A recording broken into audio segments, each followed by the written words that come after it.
Is this a bit too much?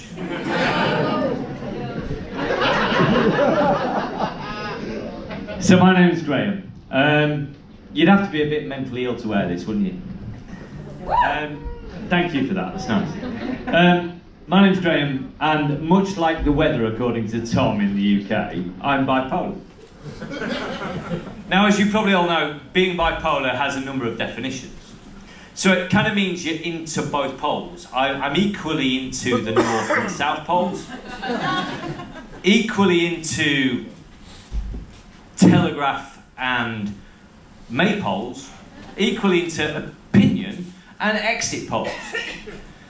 And I'm definitely equally into both Wojciech and Agnieszka, who live next door. But my bipolar doesn't define me. These days, I spend my time helping people to learn stuff. I do business training. So what that means is that basically people watch me online to learn stuff. I'm basically a shit Gen X YouTuber.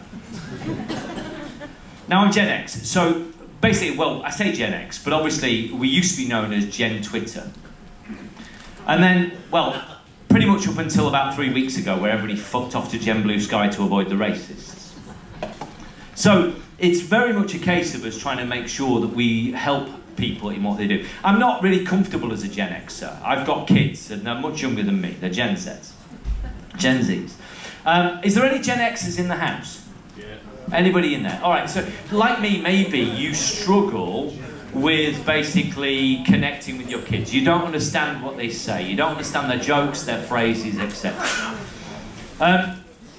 That's just, I guess, how it is. I'm much more comfortable in my work. I've helped lots of different companies in my work, but last week I was helping a sales team from a door-to-door cosmetics company.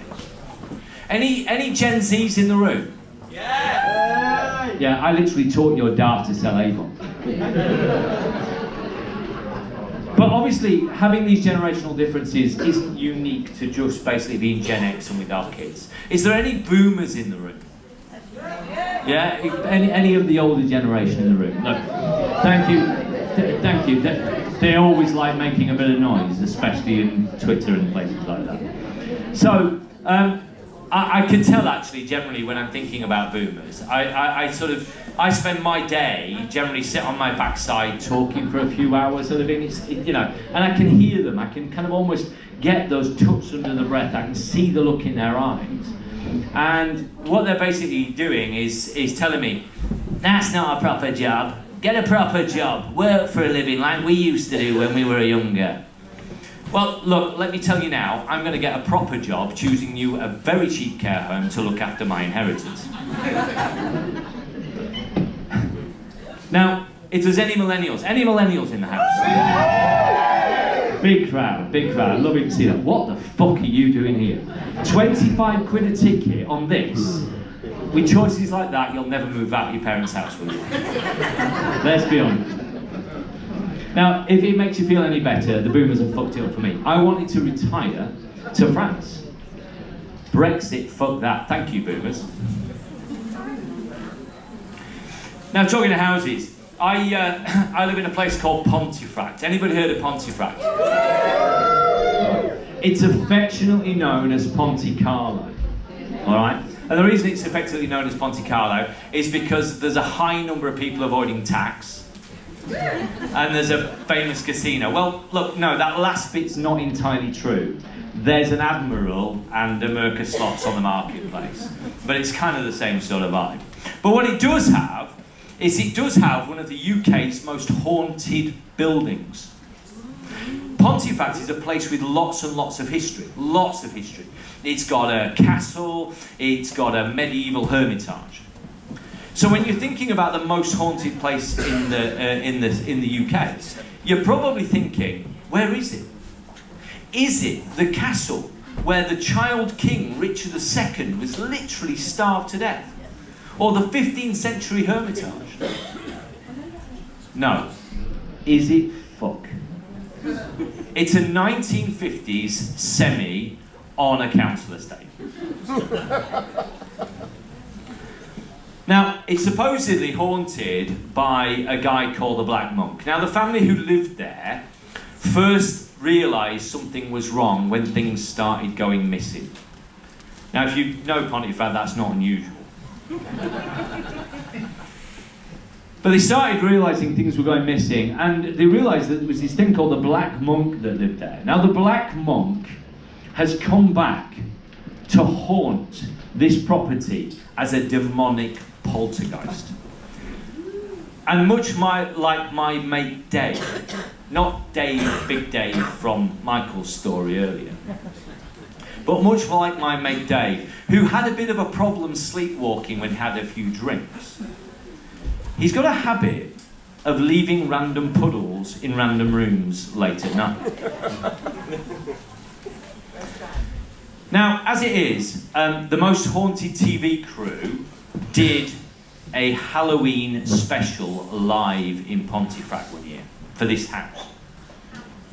And it was hosted by Ryland Clark. Anybody know who Ryland Clark is? You all know who Ryland is. Good. Some fans of Ryland in the house.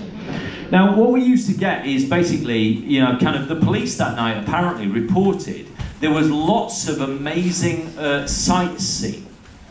Lights appearing out of nowhere and disappearing in an instant. Just appearing, lights at head height, and then just disappearing in an instant. Turns out it was just Ryland's teeth reflecting the lights.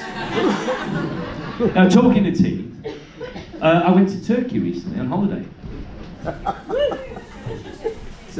Now, you can probably tell, look, the hair transplant didn't fucking work. But I've got a magnificent new pair of tits and washboard abs, so it wasn't a complete disaster. Now, whilst it was there was a house band. And the house band were amazing, honestly. Really, really talented, really authentic, you know, kind of really just in the moment. It was an amazing thing to watch. Right up until the point where they sang An Englishman in New York. And it got me thinking about Sting songs. Songs by the Police and Sting. And I was thinking about every step you take, every breath you take as a song. Any fans of that song? Anybody love that? Whether it's the rework that they did for kind of Biggie Smalls when he died and any of that. Thank you. Well, look, I'm really worried about that song because it's fundamentally a stalker's manual. If you think about the lyrics to this, every breath you take, every move you make, every step you take, I'll be watching you.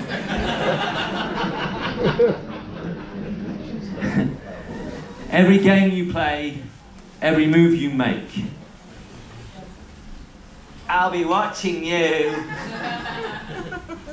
My name's Graham. Thank you for watching me.